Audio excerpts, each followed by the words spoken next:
Hello bachcho, let's see the question, and the question says that the amount of solar energy received per unit area on the surface of earth at a location is less than the value of the solar constant.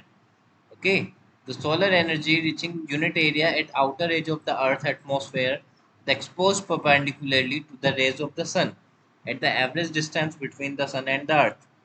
Now discuss the reasons for this variation.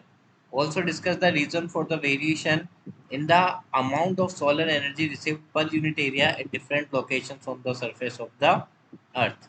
चलिए बच्चों, question में हमसे basically एक relation पूछा गया है solar energy में और सोलर कांस्टेंट में।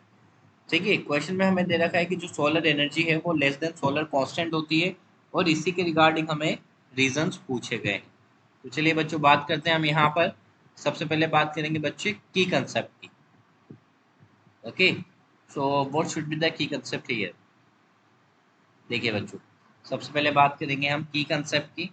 तो की कंसेप्ट में देखो, reason of variation solar energy के मैं आपको बताना चाहता हूँ। तो लिख सकते हैं मैं हम यहाँ पर, so reasons for variation, reasons for variation of solar energy, of solar energy. Okay, चलिए अब आपको यहाँ पर क्या दिया हुआ है। देखिए बच्चों, आपको दिया है हुआ है कि सोलर एनर्जी, ठीक है, इस क्वेश्चन में solar energy less than solar constant. Okay, चलिए इसके क्या क्या रीजंस बच्चों अब हो सकते हैं, मैं आपको एक एक करके रीजन इसके बताना शुरू करता हूँ। देखिए सबसे पहले, देखिए जो रिफ्लेक्शन ऑफ रेडिएशन होता है बच्चों, ये बेसिकली क्लाउड्स के थ्रू होता है। तो मैं आपको बता देता हूँ यहाँ पर, the reflection of radiation, first reason कम होने का क्या है, the reflection of radiation by clouds. Okay, ये जो बादल होते हैं ये रेडिएशन को रिफ्लेक्ट कर देते हैं बच्चों। ओके, सेकंड क्या आएगा, there is a distance from the sun, the distance from the sun. ये बेसिकली पॉइंट आपका कैप्लर्स लॉ में हम डिस्कस करते हैं बच्चों इन ग्रेविटेशन सेक्शन। ओके, चलिए नेक्स्ट है, there must be the presence of smoke, pollution, smoke, pollution, comma, ozone, the carbon dioxide, etc. Okay, तो ये क्या करते हैं बच्चों, सोलर एनर्जी को ये चीज़ें एब्जॉर्ब करती है। सोलर एनर्जी क्यों कम हो रही है सोलर कांस्टेंट से, दैट इज द रीजन। देखिए distance from the sun, distance from the sun जो है बच्चों, ये भी क्या है, कोई कांस्टेंट नहीं है।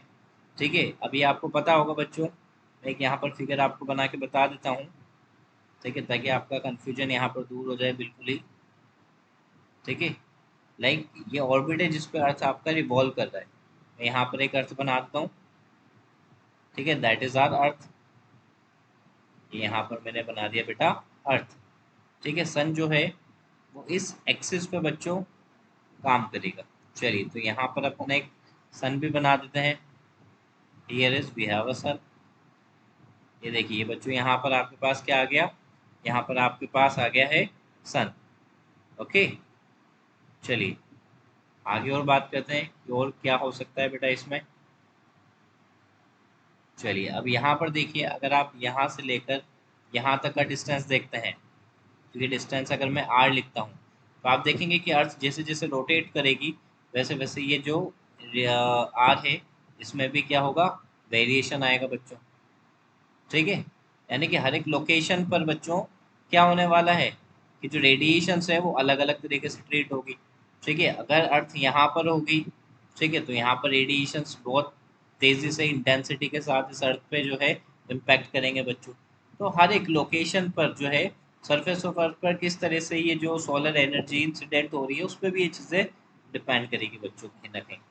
ठीक है, तो I hope you understood it well बच्चों। Best of luck and thank you so much.